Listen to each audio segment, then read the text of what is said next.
Okay, guys, welcome to fairly different. Um, the Australian wines go into New French, mostly 10 to 15% New French. The rest is recycled. But where it gets really interesting with the Kiwi wines is just how different they are and how differently they're treated. Chard Farm, for example, is 50-50 whole bunch to fruit. Forager is no whole bunch. I would be scared to taste Forager as a whole bunch expression. It's really such a humongous Batman of a wine. I don't mean that in a bad way. It's just got lots of muscles, lots of characteristic. Dom uses 1 to 4 year old oak only. There's no new oak comes anywhere close to the Forager. And Pisa Terrace French oak, I don't have a differential as to how much is new and how much is old. I suspect it's probably around about 10 to 20% if I remember how it tasted last time I looked at it. And 25% whole bunch, which is quite a judicious application of the bunch. I think that if you guys are tasting this live with me, the first thing I would do is look at all the phenolics and try to identify which are overt and similarities possibly between the three. I was kind of doing it as the tasting kicked off. These wines are at a perfect temperature. I've had them in the fridge all afternoon. I got them delivered the same time as you got yours. And it's in a room that's 24 degrees, so been out of the fridge for about half an hour, and it's at the absolute right temperature, which is something I seldom manage to get right. Yeah, I think these wines have settled quite a lot from when I first nosed them. For me, that big brutishness of the Forager is coming out quite clearly already. I think I know where that is, and I can't find any similes to that. The Bindi Dixon, for me, I hate to use Burgundy references because it pisses off all the winemakers. But there is a certain Von Romanet reference in Bindi. That's a certain sense of crunchiness and elevation. It'll come out in the nose as well as the palate.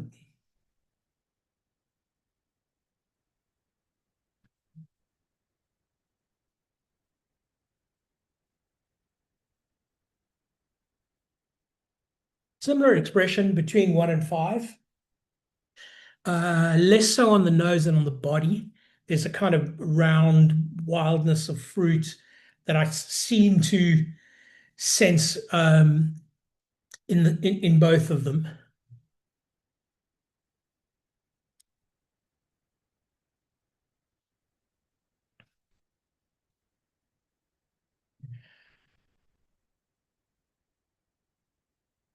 Yeah, 1 and 3. So 1, 3, and 5 on the nose and palate seem to have a similar phenolic reference, and to lesser degrees on the palate.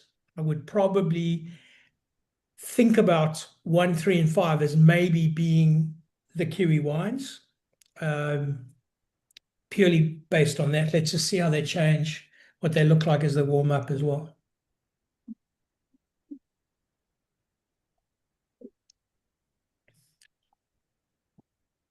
Yeah, two a little quieter on the nose, speaking more about fruit than tannic structure. So I would suspect that that has a limited amount of whole bunch pressing in it.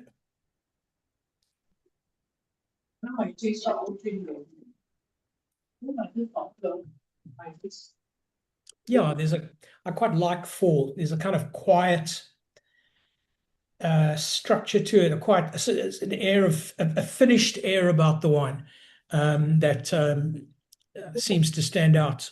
It's a calmness, a gentility about the wine.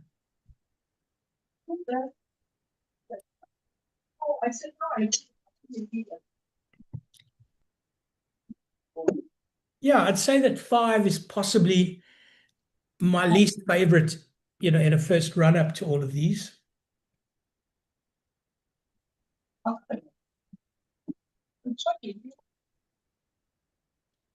really like 6. Oh, it's a star performer. Um, it's completely individualistic to the rest of the lineup, um, and super, super good. I sense great acid in it, but also this feeling of a wine that's got a hell of a long way to run. And I'm not sure that looking at these wines tonight, if all of them have a similar event horizon as number 6 does.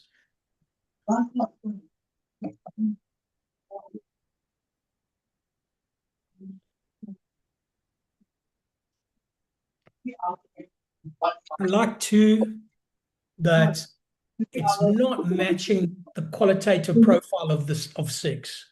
I think for me at the moment, 6 is taking the table. We're going to ask you guys to vote in a little bit. No, I'll drink. But it's good, you know. I'll just. I don't think so.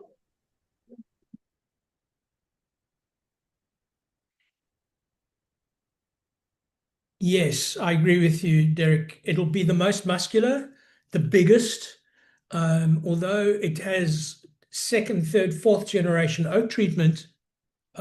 Such is that wild ferment component. You know, when I first read the media on Forager being, you know, quite a trailblazer in terms of putting it out in the vineyards just to, you know, to do its thing in open fermenters.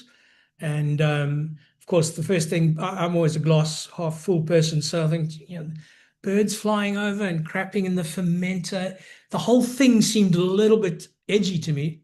But the result of it is probably one of the most interesting expressions of terroir that I've come across in quite a while. The Bindi, yes, it'll be the most lifted, the most elegant. So for my money, Forager might be 1 and Bindi might be 6. And it's quite cool the way Alex has lined this up, because it's quite an interesting way to compare. And if I'm right about that as I guess the spectrum or the style spectrum, the hard thing now is differentiating the middle wines.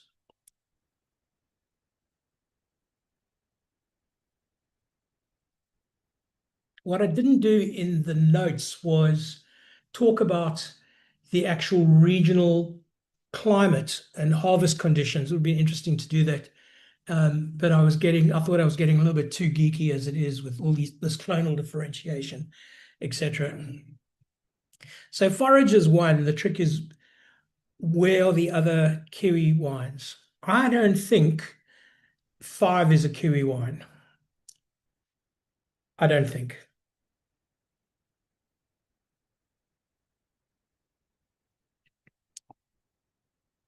Well, the question, Forager versus Greystone, they are different. I would say made by the same person up until this vintage. Dom has now left Greystone to go out on his own under the Forager label alone. I've put them side by side and looked at them over 2 or 3 different vintages, and they're clearly different. There's obviously a stylistic sort of thread that goes through them because it's made by the same person, and the Greystone emulates the Forager ferment process, but I would say that the volume's a little lower on the Greystone than the Forager. From a stylistic point of view, they'd be quite, if we were just doing them side by side, they're super easy to differentiate as styles. Yeah, we've had both. Let me just check if we've still got the Greystone.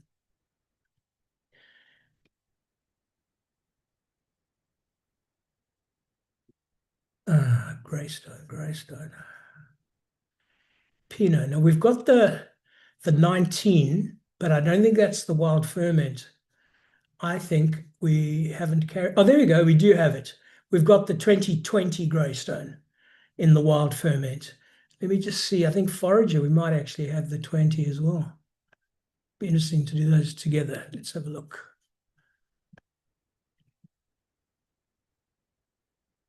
Yeah, we got both. They're both the same price at $65. So that would be super interesting. I'm happy to throw that into another tasting. My thinking with this one is try to keep it under $80. There's quite a lot of fancy stuff that's more expensive than that. And what I would do with that is put things like La Maison from Lowestoft. I'm not sure if our budget could do the Gippsland Pinots, but I'd look for one. I'd use by far, and just something between 80 and 100, or just north of 100, and see with this exercise. I would imagine that they're more site specific as they get more expensive, and they'll be quite different stylistically.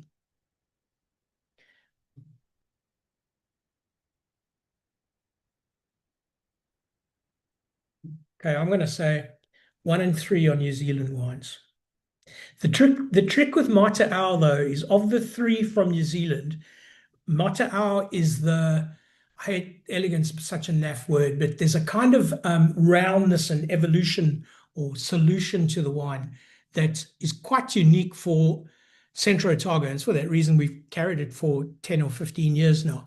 So it might be the tricky one. I'm relatively sure 1 and 3 on New Zealand.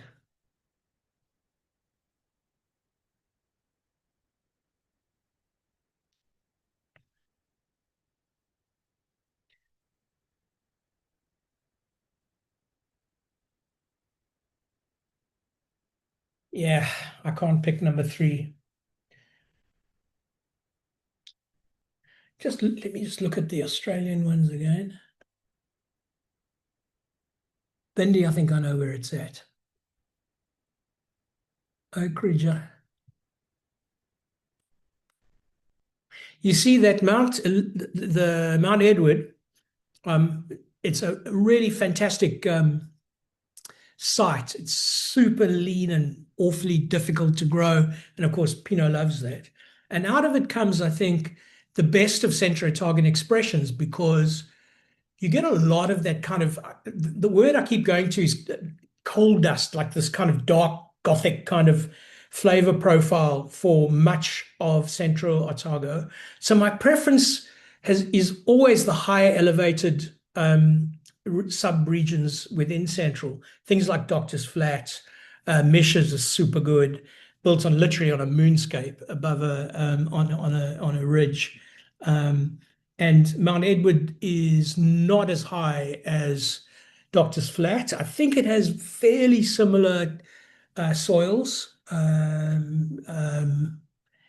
Yeah, I think Steve would kill me for saying that, but I have a suspicion that Doctor's Flat has that metaphoric schist that Chard Farm has. I think it shares that. And if I had my geology right, metaphoric schist is older than quartz, I think. I think that's the story. Doctor's Flat, for example, in New Zealand, boasts the oldest soil in the region. Reading what you're saying about elegant. Yeah, it's not a common thing to find elegant wine in Central, and Chard Farm somehow manages to marry a certain softness and gentility that's still unmistakably Central. It's also a fantastic place to visit. They are enormously hospitable, and if you mention you're from our sort of family and part of the world, they'll take great care of you.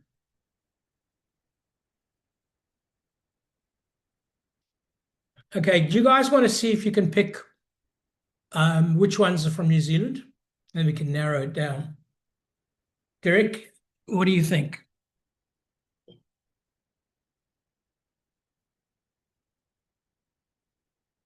Or maybe you're not tasting, mate. Are you working? All right. Come on, guys. Everybody else is on here. Tell me what you think. Nah? All right. I'm going to take a swipe at it. I'm going to say 1, 3, and 4 are the Kiwi ones. And if I'm right, then it's about differentiating 2, 5, and 6. And I'm pretty sure 6 is Bindi.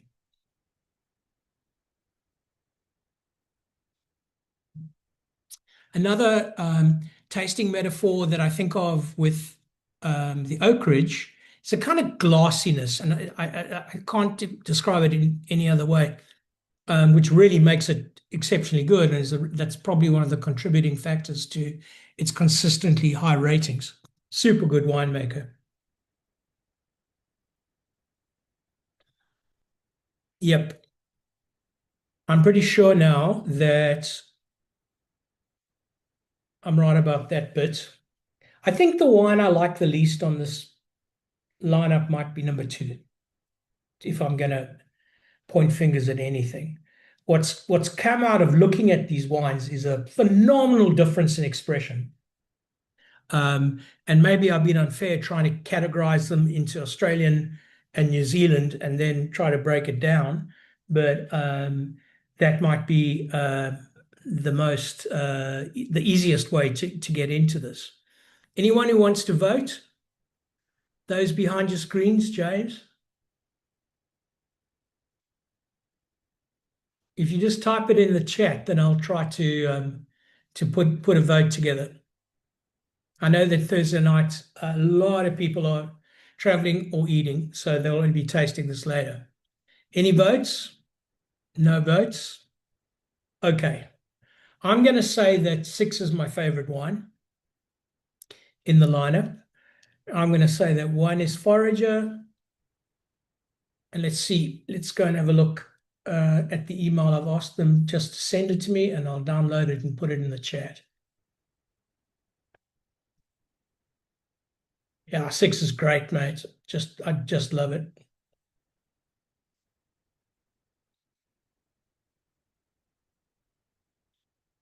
Okay, here's the lineup. Putting it in here. I'll send this to you by email as well. So, Forager. So we're right there. Pressing matters, yeah, Aussie. 3, so we were right there being Mount Edward. 5, 6. Okay, so maybe I got right in differentiating the 3 Kiwi ones. That Oakridge is super interesting because I don't remember it being so dark in color to start with. And so obviously from an altitude point of view, at a lower altitude compared to that Bindi, there's about a, if I remember right, let me pull it up. I think it's 300 meters difference in altitude, and then of course there's regional and soils and everything else. Yeah, 230 meters Oakridge and Bindi's 500 plus. And of course, the soil differences between Oakridge and Bindi are significant. You got that red volcanic, which speaks to the ripeness, the roundness of the wine. And of course, the shattered quartz. The most, maybe I'm wrong about saying this, but for me, the Bindi is the closest to high altitude New Zealand wine that I can think of. It's the one that I would be most likely to make a mistake with if I was picking regions. So it's certainly countries. It's so interesting, because one of the biggest tragedies of Bindi is they get drunk too quickly. I remember the first time I tasted his top shelf Chardonnays and Pinots, and many years ago, and I thought, what is the fuss with these wines? But it's over time, because of my being so fortunate to be able to taste them a lot more regularly here in Singapore. There's a kind of magic window with Bindi about 5 years in, where it just becomes this phenomenal thing. It loses whatever little weight or body fat it had on release. It's way gone by year 5.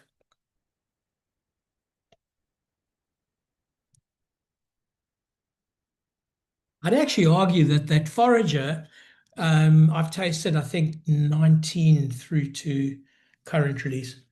that Forager's kind of knitting a lot more than it did a year ago. It's certainly stylistically is so clearly what it's giving. Pressing matters. Tonight, it's in a really high-end lineup, and I feel like one of the mistakes of doing these kind of tastings is the wine that has the least site expression is the one that ends up not impressing the most, and I think that's unfairly what's happened with Pressing Matters tonight. Delicious wine. From a pricing point of view, I think it's the least. No, the Oakridge is less expensive. Certainly represents in the Tasmanian context incredibly good value for money. I was with Peter Fogarty last week at a dinner here at Burnt Ends, and we were talking about the relative price of Tasmanian wine, and I think that Tasmania and Margaret River, the two regions that are still enjoying phenomenal price acceleration, notwithstanding the sort of dampening of global demand for Antipodean wines. This is one such example. To find a wine that's under $60 out of Tasmania, a Pinot that's holding its own weight, is indeed quite a rare thing. For a while, we had Bream Creek, which I think sat at a similar price point and was also really good value. We couldn't keep the wine in the warehouse; it sold immediately.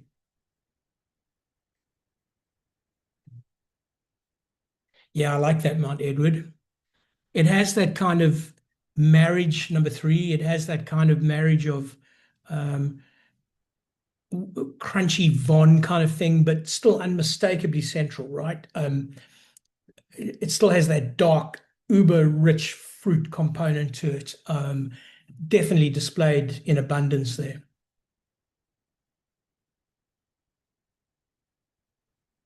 Oakridge, a number 4. By no means the least performing wine of the night, but the least expensive. Economies of scale, a brilliant machinery, organization. They are phenomenally good at what they do. They have a genius winemaker and fantastic quality in terms of marketing and backup. They really are a great company. I have to tell you that whatever Oakridge we've got left is the last of it, because such is the nature of wine representation that it's going to a big retail chain here in Singapore. The only thing I'll say is that the wines are going to go up in price. So whatever Oakridge we have now is the last of it. And I encourage you to consider the range when you're doing your next order. I have to say, when I spoke to the shareholders about losing Oakridge, we were all kind of in agreement that we were a tiny little retail business, and it was a miracle we got the rights in the first place for 2 years. So I'm glad to have had them for the time that we did. Yeah, if you go back to 5, it is showing that lighter expression of Centro Otago, right? It's showing that kind of glassiness that I was talking about, leaning more into the red spectrum than the dark fruit spectrum. And I can see why it's so popular. We have maybe about 12 customers in the database who just make the market for Chard Farm. We would never lose it ever. And every time one of those 12 people stop ordering, I think, oh God, they've been retrenched or they've gone back to New Zealand or whatever the case is, because that literally would change how much wine we buy. Chard Farm is probably, it's probably the second or third biggest seller of labels out of New Zealand currently. One word on the DRC Able clone that I wanted to mention earlier. Can't remember. I was banging on about something and I forgot. Anyway, maybe it'll come to me.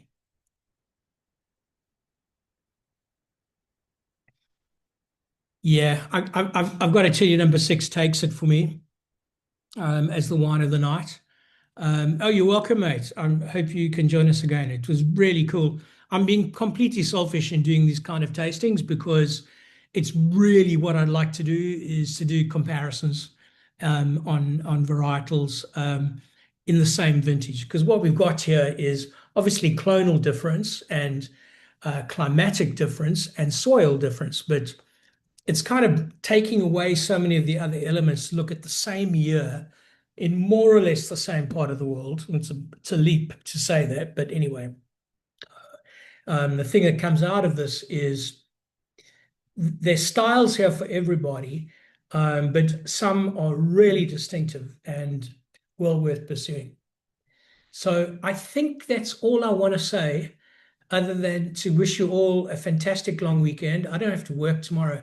It's fantastic. So I'm going to drink these wines slowly and then send you guys a summary. If you want to order any of this, I'm going to send you all a link in an email shortly. And if you order it by tomorrow, I can give you 10% off any of the wines that you've tasted tonight. And please keep a lookout for the premium blind Pinot challenge. I just need to work out vintages because I'd like to do the same thing for, it's going to be a bit more expensive, but the $100 and over price point out of these two places. I think it'll be super interesting. So thanks very much, everybody. Thank you for joining us and welcome back to online. It's incredible that we're back to such a strong uptake for online tastings. So we're here for it and we'll be doing lots of them. The next really big one is Lagrange with the winemaker, Mathieu, I forgot his surname. It's on the site now. There's only 12 seats for it, but they're amazing wines. It's Friday the 17th. We're looking at Lagrange from 205 to 2023. So it's an emulation of what the dinner we did last year, but in a more purist setting with the winemaker himself. And what makes Lagrange super interesting in this kind of tasting format is there's been changes of ownership and winemakers through that period, which will reflect in the wine. So it's a really interesting deep dive into the fortunes of that chateau. So once again, thanks everybody. And I'll be sending you a copy of the recording as well. So if you want to get back to it later on tonight, you can do it. So with Suntory, I'm working on that.